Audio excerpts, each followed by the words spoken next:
Hi friends, I am Sai Chaitanya. Welcome back to my channel Sai Tech. In this video, I'll be comparing the antutu benchmark score between the Realme X7 Pro versus the POCO X3 device. So I know friends, this is not the fair comparison, but recently most of my subscribers are from the POCO X3 device. So that's why I thought of doing this kind of antutu benchmark comparison with the Realme X7 Pro versus the POCO X3 device. And the POCO X3 has a Snapdragon 732G processor, and whereas the Realme X7 Pro, which has a MediaTek Dimensity 1000 processor. Let me try to show you the exactly processor name. As you can see, friends, Dimensity 1000 plus processor with a 8 GB RAM variant. And let's see, friends, what is the difference will it be there from the premium end segment mobile phone to the mid-range segment mobile phone. And the cost of the Realme X7 Pro is about exactly the twice the price of the POCO X3 device. So will there be any twice the performance in the Realme X7 Pro or not? So let's see in this antutu benchmark test comparison.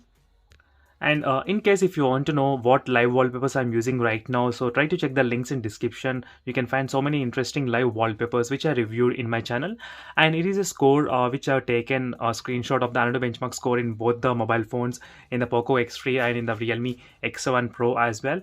And finally the scores, you can see your friends, 2,72,000 versus the 5,29,000. So as I said, the exactly the performance is kind of close to twice the performance of the POCO X3 mobile phone. It's kind of close to twice. And let's see the CPU usage and performance as well. How much difference will it be there? So in terms of the CPU performance, there is not much difference because 1 lakh versus the 1,60,000.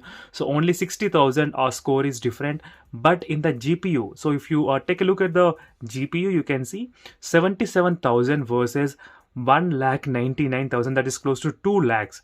So you're getting twice the performance in terms of the GPU. So there is a lot of improvement in the GPU usage, as you can see clearly, friends.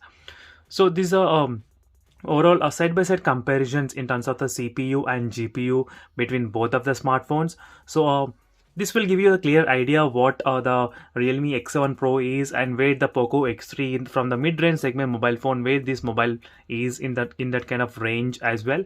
So for more interesting and comparison videos, make sure to follow me regularly. So next day I'll be trying to do the display comparison between the both the smartphones, because both phones, they do have the similar kind of display properties. For example, like 120 Hz refresh rate, which is present in both smartphones, but Super AMOLED versus the IPS LCD panel. So I'll try to do the display comparison between both of the smartphones, so you'll get to know more details about the display in the future. And thank you for watching this video till now, and make sure to subscribe to my channel. And thank you. See you in the next video, friends. Until then, bye.